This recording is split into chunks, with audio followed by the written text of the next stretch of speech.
yoon daf ko tere woon waaye yoon daf ko encadré dañu ne takk der bi ci biir maintien de l'ordre si dafa toll foo xam ne bakkanam dafa nekk en danger imminent maanaam mu wéet moom rek ay manifestants entouré ko yor ay cour yor ay xeer nar ko rey booba mun na utiliser feeram wala ba kenn ci ay ñooñam nekk situation boobu te kooku mun utiliser moom fetalam moom mun na utiliser pour sauver ko wala boog mu am benn criminel bu dangereux boo xam ne dafa nekk ci biir kaso bëgg a évadé wu mu xam ne kii bi mu nekkoon ci biti rey na fi ay fukk ak nit suñ ko bàyyee mu demaat mu rëcce demaat rek dina commencé toj boobu mun na utiliser mais même boobu sooy utiliser mun nga dóor fu xam ne doo laal ay partie vitale maanaam doo wut bopp wala doo wut foo xam ne xool bi fa la nekk mun nga laal tànk yi ak leneen pour neutraliser ko kon droit international waxul alkaati war ñu utiliser seen arme waaye dañ ko encadrer te situation yooyu ñëpp gis nañu ni dans la plupart du temps nekk ñëwoon ci situation yooyu en tout cas li nga moom la gis ci film yi parce que nag ñu ngi rafetlu bu baax Sénégalais yi ñi nga xam ne ñu ngi doon jël seen téléphone di filmer te ñu bëri ñu doon filmer bokk ñëwoon ci manifestation yi dañuy nekk seen kaw terrasse nekk seen appartement ubbi seen palanteer di filmer ñooñu doon filmer ñooñu la yor a gërëm Le Monde ak France 24 yëpp day ci liggéey yooyu lay sukkandiku pour def li ñuy def day loolu moo tax ñu couper internet bañ xale yi di filmer ñu couper internet ce n'est pas pour autre chose kon muy Union européenne muy États-Unis gouvernement américain muy gouvernement français muy CEDEAO kuréel yépp a ñaawlu li xewoon Sénégal kon tey su toogee ministre di ko gëmle ne image Sénégal dafa baax à l'extérieur dañ ko xaar et je crois que day il sait aujourd'hui que l'image du Sénégal n'est plus bonne kon nañu delluwaat suñu xel mu poser acte fort pour que jàmm mun a dellu soit ci réew mi acte yooyu bokk na ci n'est-ce pas ku bëgg a manifester mu may ko mu manifester ndax li ñu jàngat ci biir réew mi mooy saa yu autoriser manifestation encadré ko rek ci jàmm la manifestation bi di amee ci jàmm lay tase ku nekk ñibbi këram interdiction moom mooy andi fipp waaw ndax yoon mun la jox ay droit pare benn préfet décidé que daf lay xañ droit yooyu loolu moo andi fippu bu nag moom mooy andi nit ñi tasaaroo ku nekk di def li ko neex toj seen ay xeer extra kon mu autoriser manifestation mu ubbi kaso yi mu bañ arrestation yi ubbi kaso yi képp ku fa nekk pour des délits d'opinion daa ngi doon wax sa xalaat mun na ñagas sax moom ci boppam am na fi ay VAR de 2011 2012 dégg nañu kàddu ñu ñagas est-ce que Abdoulaye daf nañ jàppoon dugg leen ci biir kaso moo kay ñooñam c'est pas parce que kàddu dafa ñagas rek ki ko wax dañ ko yóbbu ci biir kaso kon mu ubbi kaso yi bàyyi arrestation yi pour jàmm mun na ñëwaat troisièmement blocus su kër Sonko ñoom dañu reconnaître ne blocus boobu teguñu ko ci yoon maanaam amul benn loi ba mën nañu ko invoquer tey pour justifier ko te nag état de droit mooy état boo xam ne lépp lu muy def ci yoon la koy teg loolu muy différence état de droit état policier moom n'est-ce pas jaay doole rek la mais tant que Sénégal mu ngi revendiquer ne moom état de droit la lépp lu ñu war a def dañ ko teg ci yoon loolu mooy exemple bu baax bu ñu mën a jox citoyens yi ak ndaw ñi parce que mën a wax citoyen respecter les lois su dee état en tant qu'état tu peux pas respecter la loi dégg nga ministre bi naan oui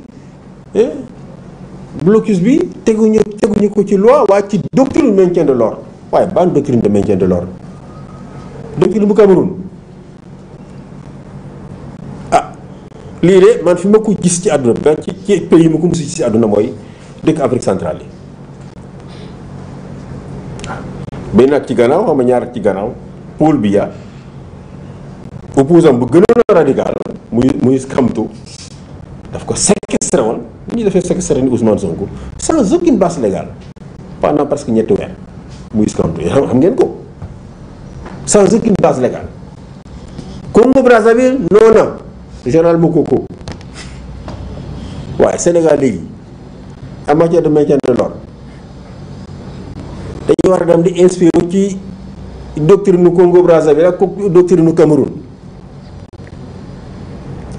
mais loolu gàcce bu rëy la Sénégal moo nekkoon exemple fii ci Afrique Sénégal moo nekkoon royukaay ci biir Afrique ci wàllu démocratie ak ci respect droit de l'homme waaw su dee léegi Sénégal day dem di roy li xew Cameroun di roy li xew ci yeneen dëkk Afrique centrale je crois que loolu vraiment gàcce bu rëy la kon nañu lever blocus bi parce que blocus bi tey adduna yëpp mu ngi ñuy reetaan ambassadeur yi fi woon jox leen livre blanc on peut faire un livre blanc alors que événement yaa ngi déroulé yow xaruloo sax événement yi pare nga doog a def sa livre blanc nit ñaa ngi reyante ci tali yi xamaguñu lu xew nga def benn livre blanc tout ça ça montre un manque de sérénité donc il faut ces actes forts pour ramener la paix et que évidemment qu'on dialogue parce que nag dialogue moom mooy tradition Sénégal Senghor loolu la fi bàyyee le dialogue loolu la fi bàyyee kon dialoguer, trouver des solutions aux problèmes du pays. Parce que si on ne dialogue pas pour trouver des solutions aux problèmes du pays, on va dialoguer un jour pour résoudre un conflit beaucoup plus grave. D'ailleurs, nous avons un avion. Nous avons dit Poutine avec le président ukrainien. Zelensky. Pour nous dialoguer. mais le dialogue, nous avons fait un peu. Donc, il faut le dialogue, mais il faut poser des actes forts pour créer la confiance. Le dialogue, confiance, moi, nous avons des études pessimistes, nous avons. Et ces actes forts, nous commencé le dialogue de quelques jours avant, j'ai écrit pour dire, le président de la Forêt, il y a un acte fort, libérer les détenus. Koumeni, Fadou Keta, Koumeni, comment il s'appelle? Bassir Diomaye Faye, Hannibal, mais c'est un signal fort. Quand on a un week-end, tout le monde a un week-end, ça qui est escroqué. Am lañu xam sax ñu ci biir kasso mom ay ñoñam ñi ngi wax lu gëna graw de dara fekku leen ci parce que Diomaye Faye outrage à magistrat mais on a vu c'est un journaliste boo xam ne xaritam la lan la wax ci juge Keita bi rendre décision ci procès de diffamation en première instance loolu diffamation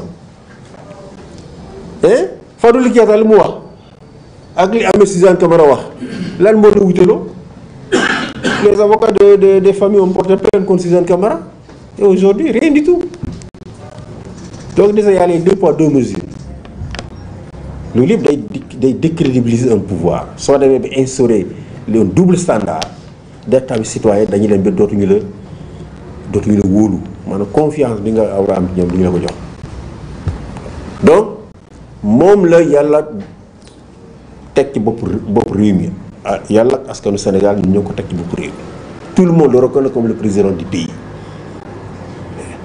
et il ne viendra à la tête d'aucune autre personne de soutenir un changement inconstitutionnel de régime au Sénégal. En tout cas, nous, on serait les premiers à combattre cela. Parfois, il faut diriger en respectant les lois du pays, en respectant les droits humains de tout le monde.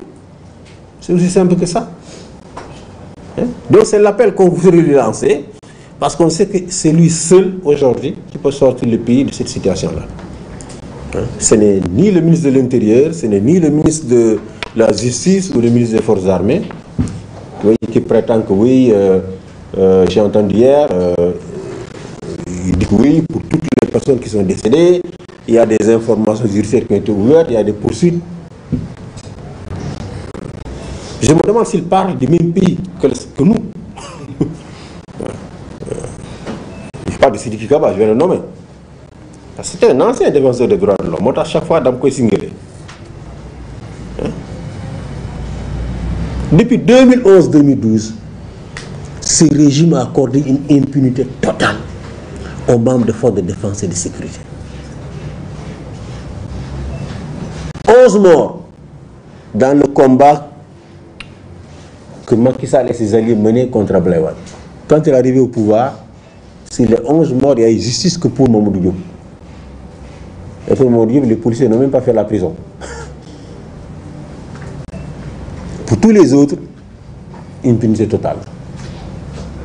Nous connaissons toutes les familles, nous connaissons toutes ces personnes, nous avons tous leurs dossiers ici. Impunité totale. Pour tous les autres morts, jusqu'à mars 2021, impunité totale. Bassirou Faye, il y a eu un procès parce que les étudiants étaient mobilisés. Très mobilisés, les étudiants. Donc, ils ont décidé de juger cette affaire-là. Donc, manifestement, Sidiki Kaba n'est pas au courant de ce qui se passe dans le pays. Il a été ministre de la Justice, mais il n'est pas au courant de ce qui se passe dans ce pays. Parce qu'il était au courant, il n'allait pas affirmer à la face du monde qu'au Sénégal, que pour toutes les personnes qui sont décédées, il y a eu des enquêtes et il y a eu des poursuites. Il n'y a même pas eu des enquêtes. Parce que pour les victimes de mars 2021, la plupart des personnes qui ont déposé des plaintes l'ont fait avec l'aide d'Amnesty International. Et tous les 2 ou 3 mois, je demande aux avocats de refaire le tour des juridictions du pays pour s'enquérir l'état des dossiers. À Dakar, à Ziguinchor, à Sédhiou, à Kolda, qui sont les 3 régions où il y a eu des morts. Aucun acte d'instruction n'a été posé. Et depuis le jour où les avocats ont déposé des plaintes, aucun acte n'a été posé. Alors, s'il dit à la face du monde que oui, chaque fois que des personnes meurent au Sénégal, on ouvre des enquêtes, il y a des poursuites, je dis qu'il parle d'un autre pays, mais pas le Sénégal. Pas le Sénégal. C'est pour cela que nous exigeons, pour en tout cas ce qui vient de se passer, une commission d'enquête indépendante. Et je suis content que les Nations Unies aient dit qu'elles sont prêtes à apporter leur assistance au Sénégal pour enquêter. Le haut commissariat aux droits de l'homme des Nations Unies a dit qu'il est prêt à assister l'État du Sénégal pour enquêter sur ces événements. Donc ce que nous demandons, c'est une commission d'enquête indépendante. Sidiki Kaba sait très bien comment ça se passe. Voilà pourquoi en mars 2021, peut-être qu'il a été imprudent, il a dit on va créer une commission d'enquête. Quelques mois après, le président a dit il n'est plus question de commission d'enquête, on va ouvrir des informations judiciaires. Mais tout le monde sait qu'une information judiciaire au Sénégal, c'est pour tuer les affaires. Parce qu'aucun procureur au Sénégal, pour ces affaires sensibles, ne va enquêter et mettre en cause des membres des forces de défense et de sécurité ou des ministres ou de hauts responsables politiques. Ils ne le feront pas. Parce que pour toutes ces affaires, n'est-ce pas, ils reçoivent des instructions de la chancellerie, en l'occurrence du ministre de la Justice. Donc là, ce qui se passe généralement lorsqu'il y a des événements douloureux comme ça, on crée une commission d'enquête indépendante qui peut être composée de représentants de l'État, du barreau, la société civile et même des Nations Unies ou de la CEDEAO qui enquêtent. Peu importe le temps que ça prendra, enquêter, identifier les personnes qui sont présumées être responsables de ces exactions. La mort de 23 personnes, les nombreux cas torturés. Nous avons documenté beaucoup de cas de torture avec des certificats médicaux ici. Et même les casses, les destructions de biens d'autrui. La commission doit pouvoir enquêter, identifier les présumés auteurs de ces actes d'homicide, de torture, de destruction du bien public et faire des recommandations de poursuite. Faire des recommandations de poursuite. Dire, voici les personnes dont nous pensons qu'il faut poursuivre. Voilà comment ça se passe partout dans le monde lorsqu'il y a ce genre d'événements extrêmement malheureux. Mais si vous confiez à votre justice pour faire ce travail, une justice qui est entièrement sous le contrôle de l'exécutif, La situation dans laquelle on va aboutir, c'est qu'ils vont poursuivre les opposants, ils vont poursuivre les casseurs, mais ils vont tout faire pour protéger les nervis et ceux qui les ont recrutés. Ils vont tout faire pour protéger les membres des forces de défense et de sécurité.